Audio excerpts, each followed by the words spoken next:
Welcome, Ted, to the Happier at Work podcast. I'm absolutely delighted to have you as my guest today. We met in sort of a roundabout random type of way where you were speaking at an event run by Sam Kelly, the tweeting goddess, as part of the Women's Inspire Network. And we happened to be in a networking room together, and you mentioned something about employer branding and how to use social media for employer branding. And I thought, wow, sounds like it would be such a great topic to talk about on the podcast. And then as part of this networking, we were sort of kicked out into a main room. So we never really got to continue the conversation. But thankfully, Sam connected us afterwards. So shout out to Sam Kelly for that. Really appreciate it. Ted, do you want to give listeners a bit of a flavor of who you are and what you're about? Well, first, Aoife, I want to thank you for having me here. It really was a pleasure meeting you. I really love that platform that Sam used for her event where we kind of had tables and Yes. we got to engage like that. But, similar to some of these events where they pull you from a table and tell you, you need to get up on move, of course we had to do that. And then, again, unlike being an event where we can kind of look at each other and go, Yeah. you really couldn't do it there. So I'm really excited that you followed up. Look, I'm 63 years old. If I told you everything about me, we'd be on this thing for a couple of hours.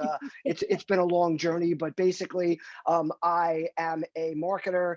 I was in sales from most of the beginning of my life.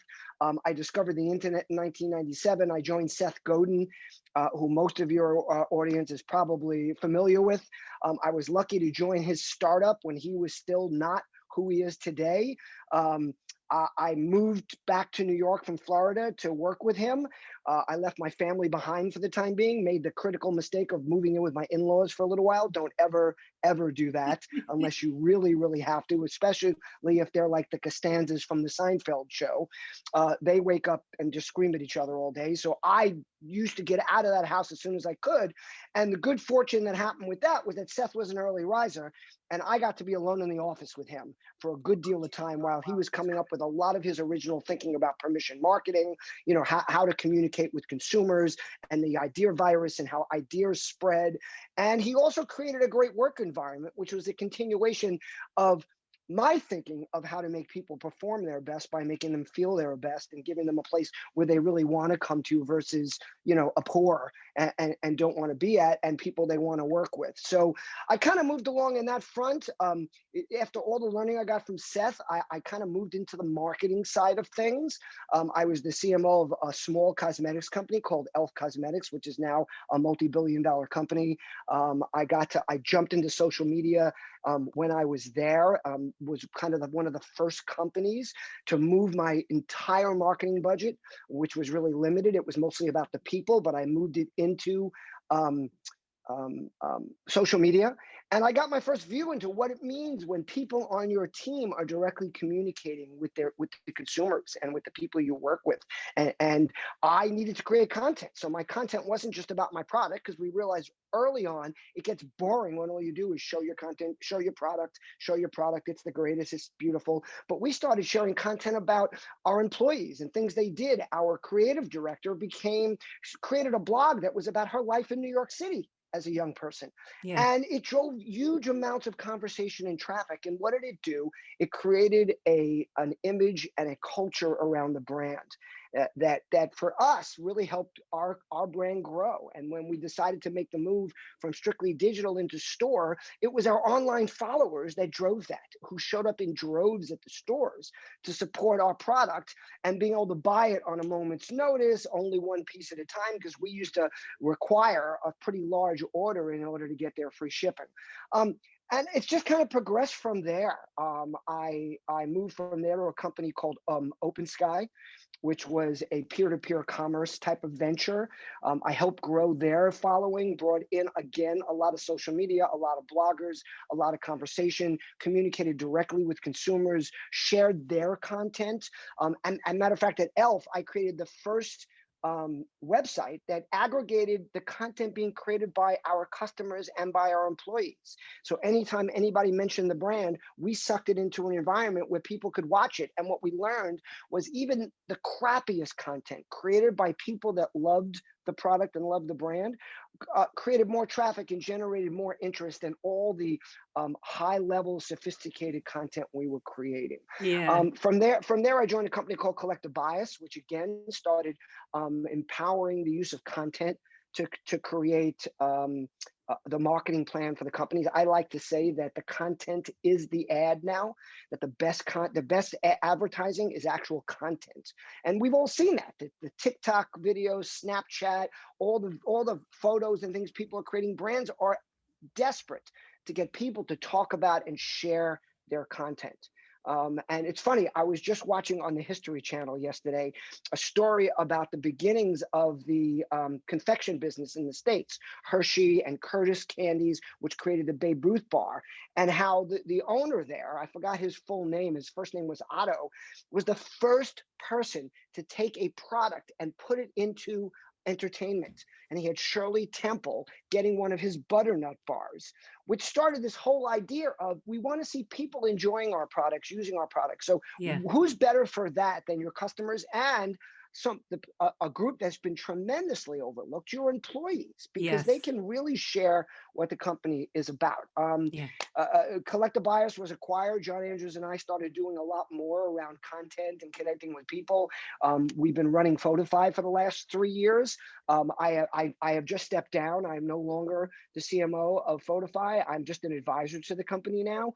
But I talk a lot about employee created content and how employees power the brand and all the different things that come about like that. And that's where you and I would have gone in our conversation if we had had a chance to do it then. But I think maybe we can do it now. What do you say? Yes, absolutely. 100% agree, Ted. And I love this idea of how it started, that it's, quite simple, that someone just started sharing something about their own personal life, their own personal experience in New York to give an insight to people. And that resonated so much that customers went out and were like, oh, I'm like that person. So maybe I will go out and I'll enjoy this product too. Right. And really getting behind. So yeah, no, absolutely 100% buy into this idea. And I'd love to get your views on how that works specifically in the employee realm. So for example, if you're using, sorry, using is not probably the correct word to use in this scenario, but if employees are putting out this content about what it's like to work in this place, and not just that, but this is what my life is like all around, this is what my life is like in general, how does that translate then into recruiting and hiring and really understanding who it is that you want to work in your organization and how to attract those right people? Okay, well, there are two sides to this. One side is the marketing side, the marketing to the consumer side. And by the Yeah. way, that's in B2B also, because consumers are any end user. Like we use the word consumer and we restrict it to people like you and me when we Yeah. buy consumer goods. Yeah. But consumers are also B2B companies that buy your Yeah. product. So, Mm. there's the marketing side, and then of course there's the recruitment and the retention, and Yes. the HR side of things. Yeah. Unfortunately, for the most part, companies are still afraid of those things, even more than they're afraid of employees sharing content about the company, about the products. And Yeah. and they're afraid of that too. I like to say, empower your employees, and they will power your brand. And they Mm. will power your brand in multiple ways. They'll power your brand because if a consumer it shows, if an employee really shows they believe in your product, well then consumers are going to believe in the product even more, because look who's closest to it.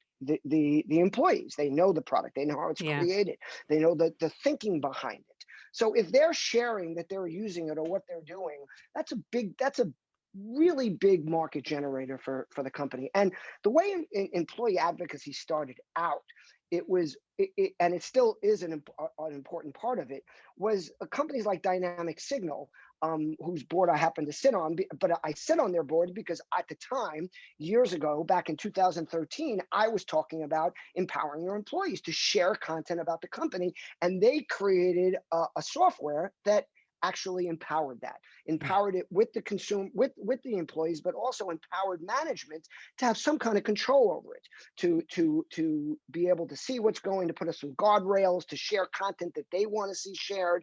And that was one form of employee sharing. It was sharing the content that the brand was creating in order to get more reach to consumers. And then there's the side of empowering employees to create their own content. And let's take it to the recruitment side. If people can share themselves what's great about a company or what they like about work, or by the way, even what they're not happy about, it Okay. shows an embracing of those people by the company itself. So to me, it's just like when someone says something negative about a brand and the brand gets all nervous. To me, that's an Yeah. opportunity. That's an Yeah. opportunity to address it. I like to say that haters hate. And I tend to ignore haters. Someone who's a hater just says nasty, evil things and tries to hurt you. But critics have a huge value. And I think they also have a Mm. value internally, because your employees are the ones that can best express to you what you can do better to keep them around, to make Mm. them feel good about where they work, to encourage their friends to come work for you. I mean, most companies have an incentive plan where if there's a job opening, an employee can bring in someone they know or recommend somebody and they get something Yeah. for it. Yeah. But that incentive to me is way less important than the incentive of them really wanting people they know to work there. In other words, it's great to get $1,000. Who doesn't want $1,000? But very few employees will do something like that just for the money if they're not Mm. happy working there, especially Yeah. the people they know best. Like, do I want to bring Aoife into the company, or do I want to go, yeah, it's a great place to work. Yeah, exactly.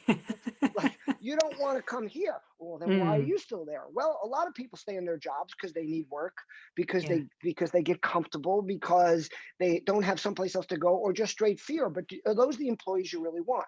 You want exactly. and the same thing goes about sharing content. If you say, well, we don't trust our employees to share content, well, then my answer is, well, then you probably have the wrong employees. Yes. Or, and the other side of that is, you're probably not creating the kind of work environment that you should Mm. be creating. You're not Yeah. training them properly. You're Yeah. not giving them a reason to want to share in a way that you're comfortable with. So, you know, employee created content is important on so many fronts. It's hugely valuable as a marketing Mm. standpoint. Let's look at retailers, franchises, direct sales companies. They have tens of thousands of employees. Think of the increased reach you're getting by having them create content because they love the brand, because they're Yeah. using the brand, because they're talking about it. How about them creating content of just about what's going on in their community, so that people say, oh, I'm not just following them because they're writing about their brand, they're also sharing about their personal life, about who they are. So, like, look, I'm a big proponent of using LinkedIn to not just share about business, but to share about who you are. Yeah. I just recently had pushback from somebody who said, wow, this is a great post. Wouldn't it be wonderful if you posted it on Facebook? And it was about me becoming a granduncle, and having a great nephew. Yeah. And I was like, well, I did post it to Facebook, but I'm also posting it here. Yeah. Yeah. And then I posted an article I wrote that says, who makes you the arbiter of what belongs here and doesn't? It's called social media for a reason. And it's also social media because on my page, whether it's my business page or my personal page, Mm. I get to share what I want to share. Yeah. Yeah. And the Yeah. beauty of social media is it's the ultimate in permission marketing. Because Mm. if you don't like what I'm sharing, stop coming to my page. Yeah. If you don't Yeah. like what I'm sharing, let's say, well, it's coming up in the feed, then unfriend me. Or Yeah. like look at Facebook has a great feature. I have friends that I don't want to unfriend, who I don't like a lot of what they post. So I just change the setting so I no longer see what they're posting. Exactly. Now, Yeah. now if I'm about to have a conversation with them, I'll jump to their page so I can, Yeah. because I still want to know what's going on in their life, and I can take a quick look, but it's not constantly hitting my feed. So Yeah. when this woman wrote it, my answer was just, I don't get angry. I write back and I say, I did post it. I posted it at Facebook. I posted it on Instagram. I posted it everywhere.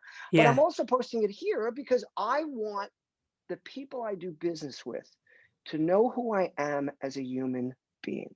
Yes. Yeah. And by the way, on LinkedIn, I get more views and more likes on most of the personal stuff I Yeah. post Yeah. than I I do think on the that's business stuff. common. Yeah. Why? Because they're inundated with this article and that article and how to improve your thing and how to be a better coach and how to sell more. And then all of a Yeah. sudden they see somebody holding their new grandchild or their new Mm. grandniece and saying, there's more to life than work. And I also, like I said, I think people want to know who people are these days. I think Yeah. they want to know who they're doing business with, Yeah. and Yeah. that's for better or worse. In other Yeah. words, if you don't believe in my beliefs or you think differently, that's okay, Mm. as long as you do it professionally and you don't give me a hard time about what I'm doing. So, Exactly. Yeah. I just think that making everything more personal. I think the work world has changed. I think there's no longer two personas. And you'll find very few people like this who are one person at home and one person at work. Not just because that's old school, but because it's hard to do. It's hard to be more than one person in different places. And if you want people to really be happy where they work, create true relationships, one of the things I've been saying for forever.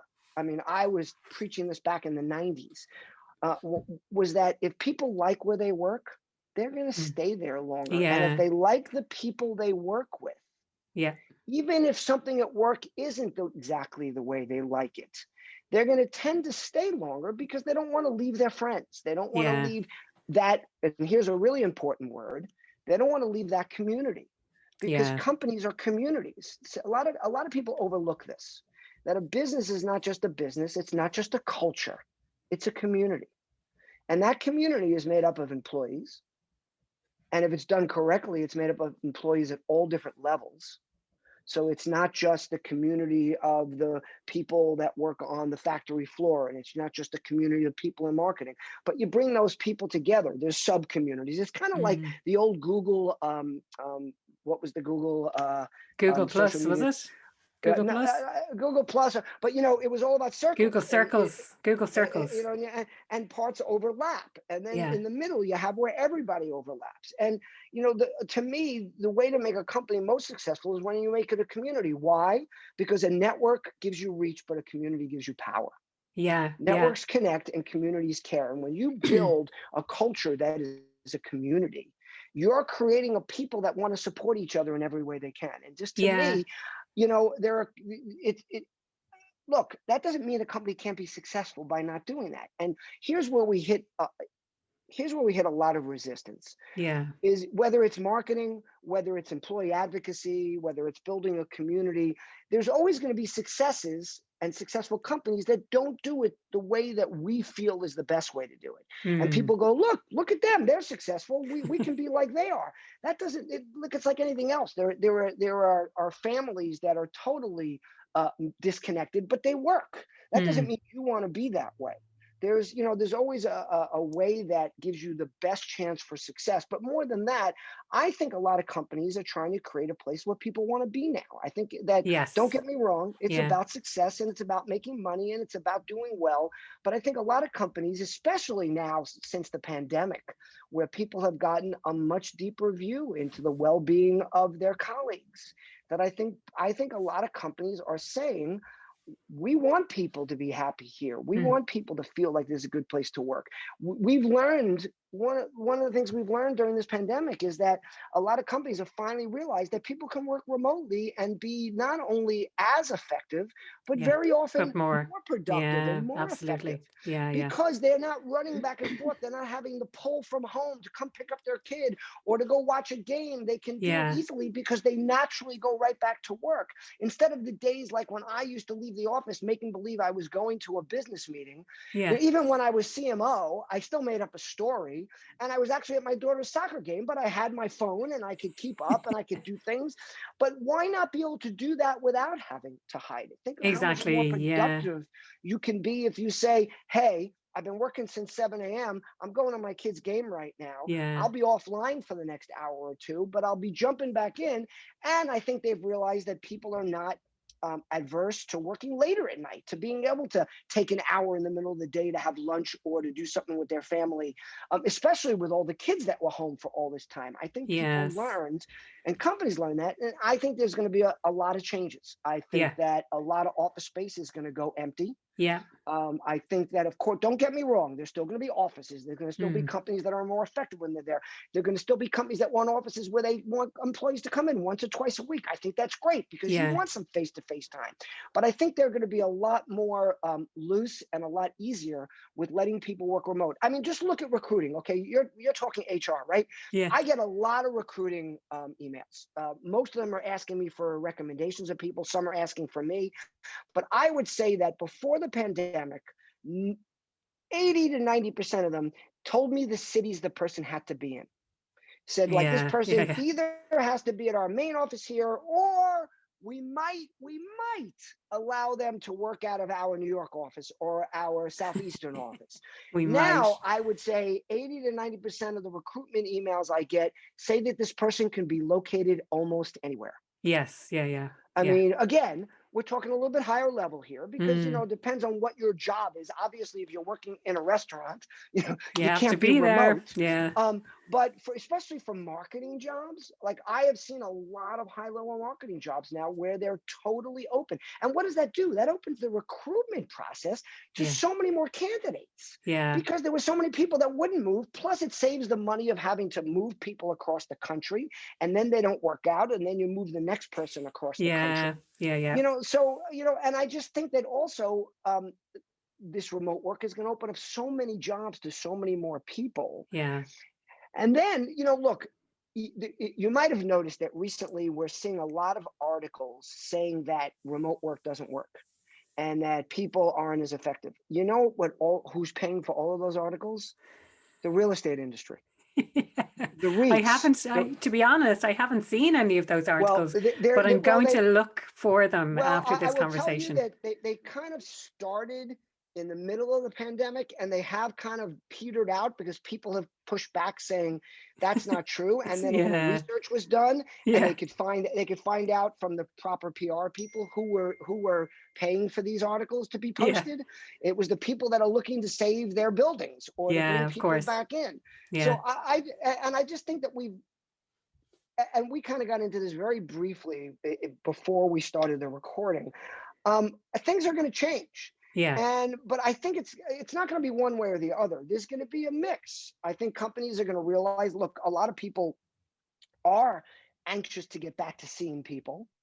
But they've also learned how great it is. Even people, it's not just the companies. A lot of people who thought, oh no, I like to go to the office. I like Yeah. to be there. I like to be around my people. I like to get out of the house. All of a sudden, they've experienced being home.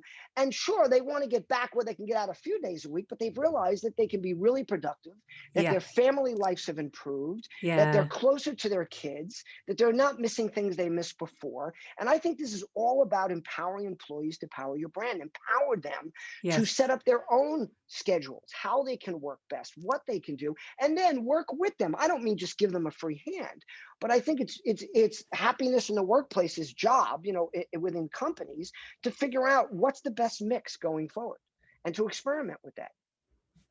Yeah. No, I totally agree. There's so much there, Ted, to dive into. Maybe we'll start with this idea of community. I haven't actually heard anyone else describe a culture that is more of a community. So it's not about culture, it's about creating this community. And before that, we sort of touched on this idea of your employees need to want to work there. So if your employees are creating that content and you want to trust your employees, you want to make sure that you have those right employees in the first place, and that so that you can entrust them to share the content that is real and that is authentic, but that builds you as an employer, but also as whatever product or service that you're selling as well, that people kind of buy into that. And I'd love to get your views on building that type of organization where you are hiring the right people. Any views on that? I have my own views and I'm happy to share those afterwards, but any thoughts on how to get the right people through the door in the first place? Well, first of all, I'll say I'm not an expert in this field. So I want to clarify that to the beginning. This is really more of a conversation and I'm sharing something. So first of all, I love the idea of people recruiting people. I Yeah. love the idea of employees bringing other employees because you tend to get like-minded people. You tend to get people that other people can work with. Yeah. That if you have a good core group and they bring in other people that they feel would fit in, I think they know better than a corporate HR person sitting in an office in front of a computer screen, even with all the valuable software to help them sort through this. So, so then it kind of brings us back to that point of happy employees, are also happy or happier to bring people into the organization. Mm. I also think a lot of it goes to tools. So again, a couple of the companies I work with, Dynamic Signal is has really pivoted, or let me say evolved into more of a full-on communication tool for companies. It kind of in the mode of a Slack or other things like that. But again, a big part of their offering is employee advocacy, is being able to share content and being able to have the tools so that a senior manager can say, yeah, I approve of that, or people can recommend things they want to share, or they can Yeah. give them things that are pre-approved by the company. Because the biggest Yeah. reason most employees don't share content about the company is they don't want to get in trouble. They don't want Yeah. to have a problem. So I think a big part is company looking for the tools. And then there's Photofy. Look, one of the reasons I got so involved in Photofy, and I'm a partner in the company, I'm a shareholder, is that where we created a tool for people to create content on the fly and share it. And we've created it as an enterprise solution where companies, again, can put up guardrails, can add the perfect branding, can add their logo with the right colors, can add overlays that are pre-written so there's no misspellings, can do a lot of things that can give employees the right to, like you said, pictures in the workplace, what's going Yeah. on, what are we doing? And then there's even the capability in our enterprise tool to pre-approve things before they go out. I mean, my opinion is I think that's going a little too far. I think you have to give people a little leeway. It's Yeah. not that hard to back things up. But again, people can also prove themselves. They can earn a badge. They can earn the right to do it. They can, go through training.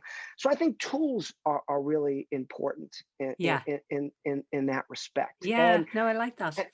And for me, let me just tell you where a lot of so I've always been talking about community, and where a lot of this came from is that Photofy, the companies we work most with are direct selling companies. Now, you know what direct sellers are. That's when you Yeah. work for like a Mary Kay or Ronan and Fields, we consider, we put real estate into the bucket of direct sales because it's Yeah. very similar to the direct sales business. You're like your own business. Like if you go into Yeah. real estate, they say, listen, you have to think of this like your own business. You got to promote yourself. You got to talk to your friends. You got to share. And the reason we also work with them is it was kind of the easiest avenue for us to attack because they are all pushing all of their people to share on social media. How do you build your business in real estate? How do you build your business in direct sales? Create social media, create a community. And what I love about that business is they are like communities because their whole concept of growing their business is people bringing in people they know, is people helping each other. So you know how all Yeah. these work. There's a district person, and then they have people under them. In real estate, there's someone that the realtor that owns the office, and then there's people that work for them. And then usually when you come into the office, you join a team, and that's because they create community. Yeah.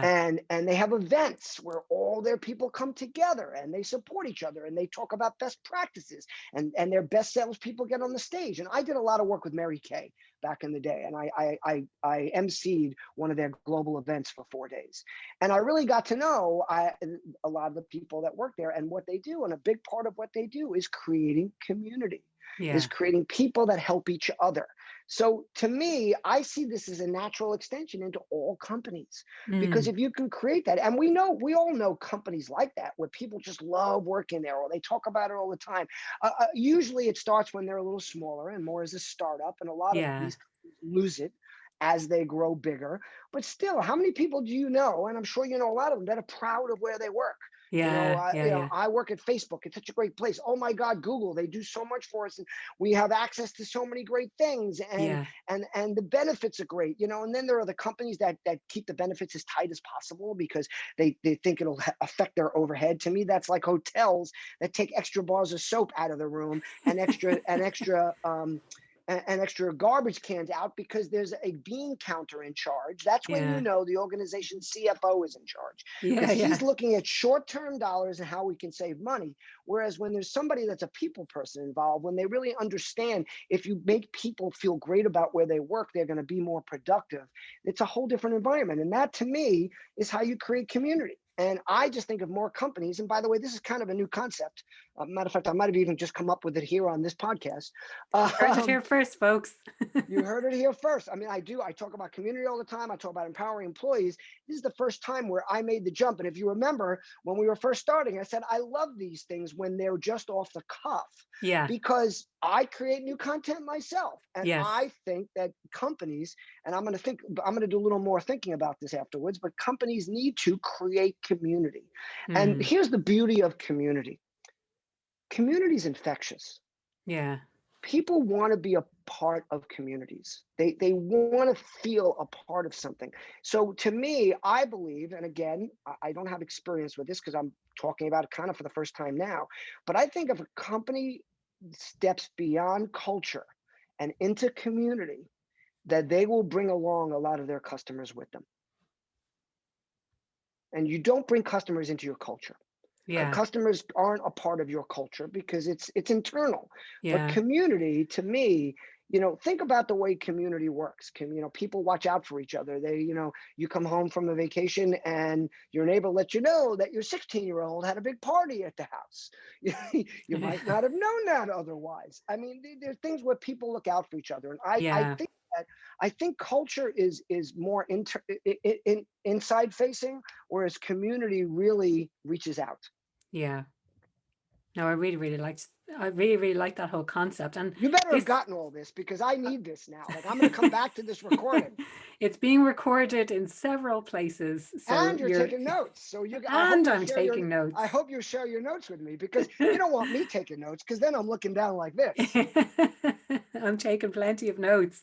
Um, love this idea, but this whole concept of people first, and exactly as you said, Ted, like this pandemic has provided, I think, and presented this wonderful opportunity for organizations to reconsider how they are treating people. Loved what you said about, when the bean counter is in charge, because the bean counter is, watching how many people, where's the investment going, and it's not about putting people first. But I think if you have I want to say anyone else in charge, that it is about putting the people first, and maybe the forward thinking CFOs, that they are considering a people first approach as a way of delivering profit, because ultimately it is, if you can hold on to your people, then you're going to save a lot of money in recruitment costs, in training.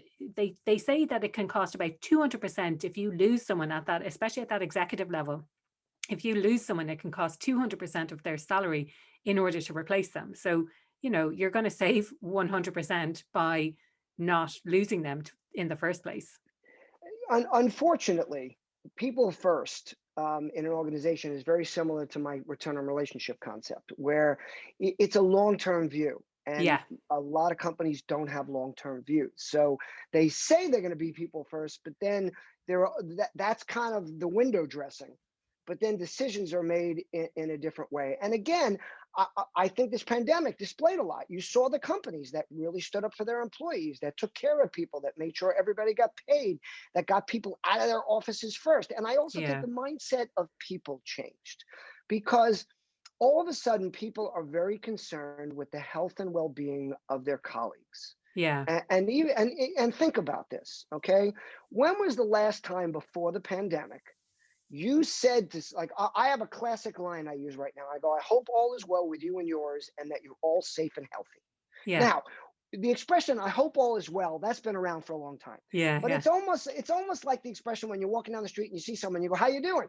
And you don't even wait to hear how they're doing. Yeah. Exactly. Yeah. Yeah. Because like I'll do that sometimes, and people kind of look at me. I go, how you doing?" I And I go, asked for a and reason. they'll go, "Oh, good. Like, I didn't think you really cared." And I'm like, "Well, Yeah. I do." And I think what happened a lot during this pandemic is we all got very accustomed to saying, "Are you guys okay?" From many perspectives. Are you healthy? God forbid Yeah. you have COVID-19. Are you okay financially? Are you okay mentally?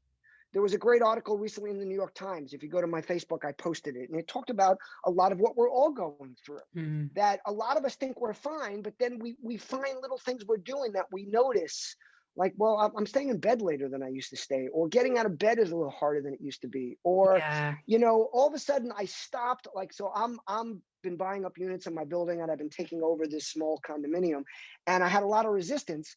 And as much as I was complaining about the people that were being nasty, the other day I was saying, I miss it. Like, they finally realized that I now own the majority of the building, but in a way I miss it because it became part of my routine having to Yeah. deal with it. Yeah. Yeah. So I just think there's a lot that's going to happen there.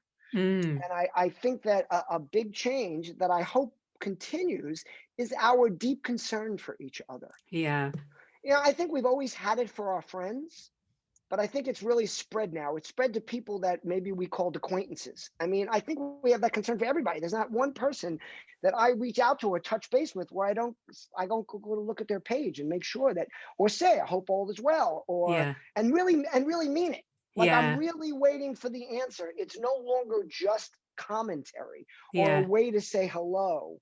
And I think that businesses are concerned that way too. And I think that if they're not as a business, I think as humans, they have become that way. Therefore, I'm a CEO or a CMO or a CFO who maybe before leaned a little bit towards the numbers. Yeah. All of a sudden, I've seen how quickly things can go wrong. Mm. And I want these people to hold on to that feeling. Yeah. I want Yeah. them to take it forward and make it part of the way they do business. I want them to care for their people going forward as much as they have Yeah. during this And past year. it does start from the top. Like, it's really important to get it right at that Right, most senior level for them to show their vulnerability, to share what's going on for them in order to create that culture, in order to build that community. And I love this idea that the community, and the note I kind of wrote down here was that it traverses employees and customers, and it kind of right. brings all of those people all together.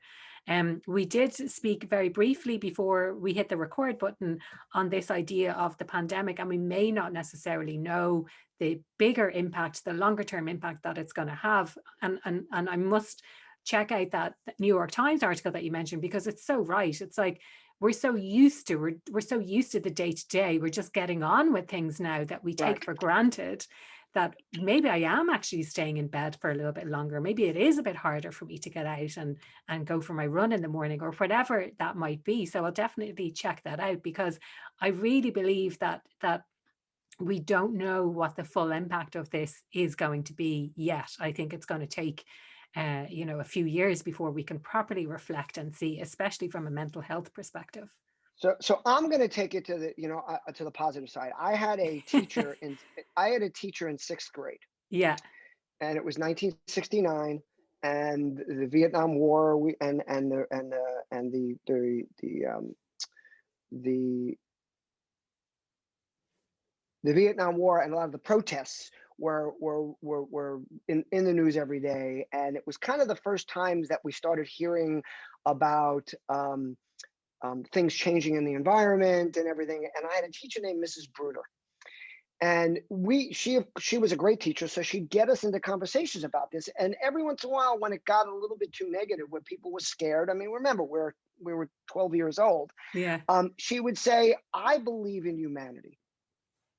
She'd say, "Now, I don't believe in humanity to the point where like, it's not like I believe in God. Oh, God will take care of it. We don't have Yeah. to Yeah. worry if it's meant to be."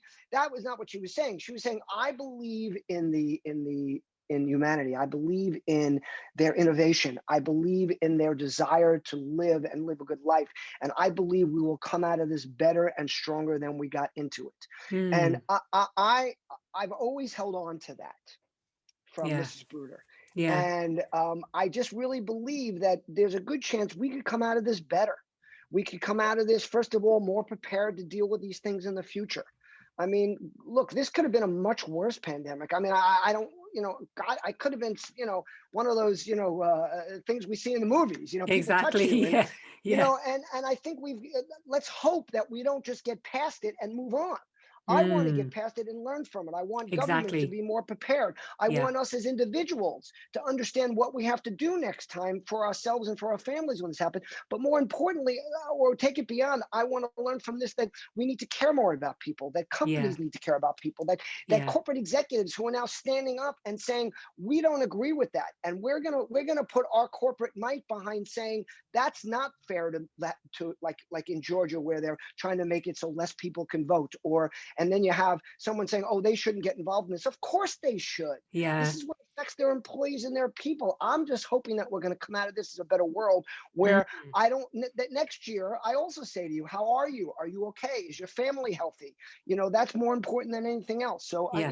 I'm hoping that humanity will come out of this on the other side with some positive learning and things Yeah. that make our lives better.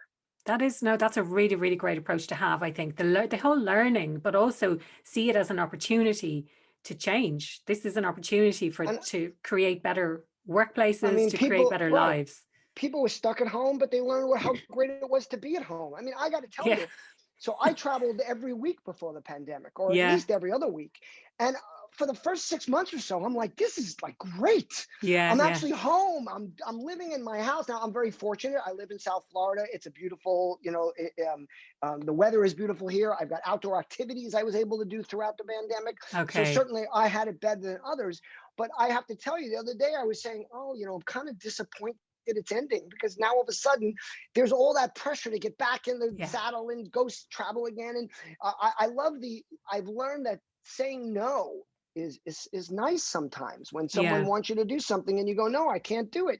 And you can blame it on something. Well, I'm not going to get together because of the pandemic, when in fact I didn't want to get together before the pandemic with that Yes. person, but now I Yeah. had an Yeah. excuse. Yeah. So, but what I want to learn from this is that I want to do what I want to do. Yeah. And now, granted, there are things you have to do because you have a community, you have a family, you have a job. But I think a lot of us hopefully will learn from this that there are some things more important in life than work, and that Yes. it's great to be around family, and that companies Yeah. can let us have more time with our families and we can still be Exactly. productive. Yeah. So, Yeah. okay, I've gone on enough there. This is this is it. I mean, everything that you've said is so true. And Ted, the question I ask everyone who comes on the podcast: what makes you happier at work? What's again, I'm in a different position in my life right now, but what's always made me happier at work was being valued, Yeah. and being valued beyond what I produce. I just posted something that I said on all my channels that said, people love people for who they are, not for what they produce. And now again, I'm going to take the love part out of it for work, but I always felt best someplace where they wanted to hear what I had to say. I think everybody has ideas and they want to feel valued. And too many of us work in companies where, brainstorming sessions, there's no brainstorming. The boss tells you what he wants to talk about. He gives you talking points. You come in, you're either afraid to say something because you don't want to be laughed at, or you don't want someone to get annoyed with you because that's not Yeah. the result they wanted out of it, or it's not what Yes. they wanted to hear.